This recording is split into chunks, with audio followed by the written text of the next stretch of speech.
पहाड़ों के दामन में एक छोटा सा गांव था, नीलबन। सर्दी इतनी तेज थी कि सुबह गांव की सांसें भी धुआं बनकर हवा में उड़ती थीं। कच्चे घरों की दीवारों पर बर्फ जम चुकी थी और गलियां बिल्कुल खामोश। इसी गांव में रहती थी 13 साल की मेहरू। मासूम चेहरा, लंबी चोटी और हर मुश्किल में भी खुशी ढूंढ लेने का हुनर। उसकी अम्मी कमजोर थी, इसलिए अक्सर खाना मेहरू ही बनाती थी। लेकिन सर्दी इतनी सख्त थी कि ताज़ा सब्जी मिलना नामुमकिन हो गया था। एक शाम मेहरू ने अम्मी को कहते सुना, काश थोड़ी सी ताज़ा सब्जी मिल जाए, मेहरू के लिए कुछ अच्छा पका दूं। ये बात मेहरू के दिल को लग गई। उसने सोचा, मैं सब्जी लाकर ही आऊंगी। सुबह वो टोकरी लेकर ठंडी हवा में निकल पड़ी। गांव की गलियां सुनसान, मुर्गियां जमसी और दूर से अजान की आवाज आ रही थी। रास्ते में उसे एक जख्मी बकरी का बच्चा मिला। मेहरू ने बिना सोचे उसको झाड़ियों से निकाला।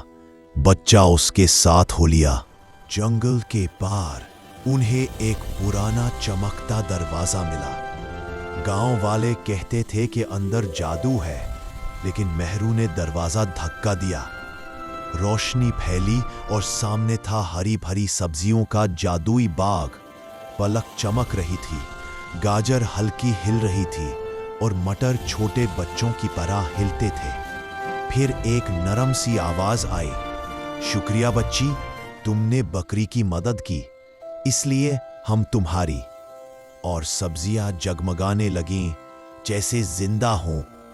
पलक ने झुककर कहा, जादू सिर्फ नेक दिल को दिखाई देता है।